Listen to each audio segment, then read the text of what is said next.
ಅಕ್ರಮವಾಗಿ ಜಾನುವಾರು ಸಾಗಾಟ ಮಾಡ್ತಾ ಇದ್ದ ಇಬ್ಬರ ವಿರುದ್ಧ ಪ್ರಕರಣ ದಾಖಲಾಗಿದೆ. ಕೇರಳದಿಂದ ಭಟ್ಕಳಕ್ಕೆ ಜಾನುವಾರು ಸಾಗಾಟ ಮಾಡ್ತಿದ್ದ ವೇಳೆ ಭಟ್ಕಳ ಗ್ರಾಮೀಣ ಠಾಣಾ ಪೊಲೀಸರು ದಾಳಿ ನಡೆಸಿದ್ದಾರೆ. ಆರೋಪಿಗಳಾದ ಹುಸೇನ್ ಹಾಗೂ ಷಣ್ಮುಖ ಎಂಬಾತನನ್ನ ಪೊಲೀಸರು ಬಂಧಿಸಿದ್ದಾರೆ. ಕೇರಳ ರಾಜ್ಯದ ಮಲ್ಲಪುರಂನಿಂದ ಭಟ್ಕಳಕ್ಕೆ ಸಾಗಾಟ ಮಾಡಲಾಗ್ತಿತ್ತು. ಜಾನುವಾರು ಸಾಗಾಟಕ್ಕೆ ಪರವಾನಗಿ ಪಡೆಯದೆ ಸುಮಾರು 6 ಲಕ್ಷ ರೂಪಾಯಿ ಮೌಲ್ಯದ 2 ಕೋಣಗಳನ್ನು ಅಕ್ರಮವಾಗಿ ಸಾಗಾಟ ಮಾಡ್ತಿದ್ದು ಬಯಲಾಗಿದೆ. ಭಟ್ಕಳ ಗ್ರಾಮೀಣ ಪೊಲೀಸ್ ಠಾಣೆಯ ಪೊಲೀಸ್ ನಿರೀಕ್ಷಕ ವೆಂಕಟೇಶ ಮುರನಾಳ ಅವರ ನೇತೃತ್ವದಲ್ಲಿ ದಾಳಿ ನಡೆದು ಜಾನುವಾರು ರಕ್ಷಣೆ ಮಾಡಲಾಗಿದೆ. ಕಾಂಗ್ರೆಸ್ ಮತಯಂತ್ರದಿಂದ ಚುನಾವಣಾ ಅಕ್ರಮ ನಡೀತಿದೆ ಎಂಬ ಆರೋಪ ಮಾಡಿ ದೇಶದೆಲ್ಲೆಡೆ ಸಂಚಲನ ಸೃಷ್ಟಿಸಿತ್ತು.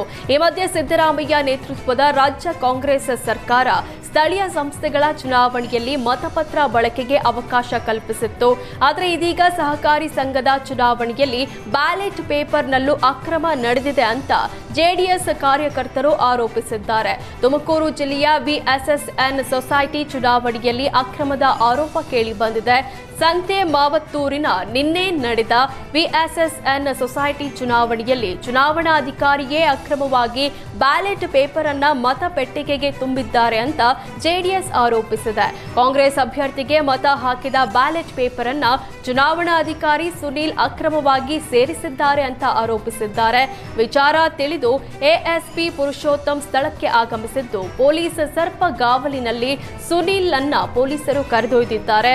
ಡಿಕೆ ಸುರೇಶ್ ಒತ್ತಡಕ್ಕೆ ಮಣಿದು ಅಕ್ರಮ ಎಸಗಲಾಗಿದೆ ಅಂತ ಜೆಡಿಎಸ್ ಕಾರ್ಯಕರ್ತರು ಆರೋಪಿಸಿದ್ದು ಸದ್ಯ ಚುನಾವಣಾ ಪ್ರಕ್ರಿಯೆ ಸ್ಥಗಿತಗೊಂಡಿದೆ. ಘನತ್ಯಾಜ್ಯ ವಿಲೇವಾರಿ ಘಟಕದಲ್ಲಿ ಬೆಂಕಿ ಕಾಣಿಸಿಕೊಂಡಿದ್ದು ದಟ್ಟ ಹೊಗೆ ಆವರಿಸಿಕೊಂಡ ಪರಿಣಾಮ ವಿದ್ಯಾರ್ಥಿಗಳು ಹಾಗೂ ಜನರು ಪರದಾಟ ನಡೆಸಿದ್ದಾರೆ. ಬಳ್ಳಾರಿ ಜಿಲ್ಲೆಯ ಸಿರಗುಪ್ಪ ಪಟ್ಟಣದಲ್ಲಿ ಘಟನೆ ನಡೆದಿದೆ. ಪದವಿ ಕಾಲೇಜಿನ ಪಕ್ಕದಲ್ಲೇ ಇರುವ ಘನತ್ಯಾಜ್ಯ ವಿಲೇವಾರಿ ಘಟಕದಲ್ಲಿ ಅವಘಡ ಸಂಭವಿಸಿದೆ. ಇತ್ತ ಪದೇ ಪದೇ ಈ ರೀತಿ ಘಟನೆ ನಡೀತಾ ಇದೆ ಅಂತ ವಿದ್ಯಾರ್ಥಿಗಳು ಆಕ್ರೋಶ ವ್ಯಕ್ತಪಡಿಸಿದ್ದಾರೆ. ಘನತ್ಯಾಜ್ಯ ವಿಲೇವಾರಿ ಘಟಕದ ಹತ್ತಿರದಲ್ಲೇ ಕಾಲೇಜು ಹಾಗೂ ಹಾಸ್ಟೆಲ್ಗಳಿವೆ. ಘನತ್ಯಾಜ್ಯ ವಿಲೇವಾರಿ ಘಟಕಕ್ಕೆ ಬೆಂಕಿ ಬಿದ್ದಾಗ ಹಲವು ಬಾರಿ ವಿದ್ಯಾರ್ಥಿಗಳು ಅಸ್ವಸ್ಥರಾದ ಘಟನೆಯೂ ನಡೆದಿದೆ. ಕಾಲೇಜು ಹಾಗೂ ಹಾಸ್ಟೆಲ್ಗಳಿರುವ ಜಾಗದಿಂದ ಘನತ್ಯಾಜ್ಯ ವಿಲೇವಾರಿ ಘಟಕ ಸ್ಥಳಾಂತರಕ್ಕೆ ವಿದ್ಯಾರ್ಥಿಗಳು ಮನವಿ ಮಾಡಿದ್ರೂ ಸ್ಪಂದಿಸಿಲ್ಲ ಅನ್ನೋ ಆರೋಪ ಇದೆ. ಏನಾದರೂ ಎಚ್ಚೆತ್ತು ಕೂಡಲೇ ತೆರವು ಮಾಡುವಂತೆ ನಗರಸಭೆ ಅಧಿಕಾರಿಗಳ ವಿರುದ್ಧ ವಿದ್ಯಾರ್ಥಿಗಳು ಆಕ್ರೋಶ ವ್ಯಕ್ತಪಡಿಸಿದ್ದಾರೆ.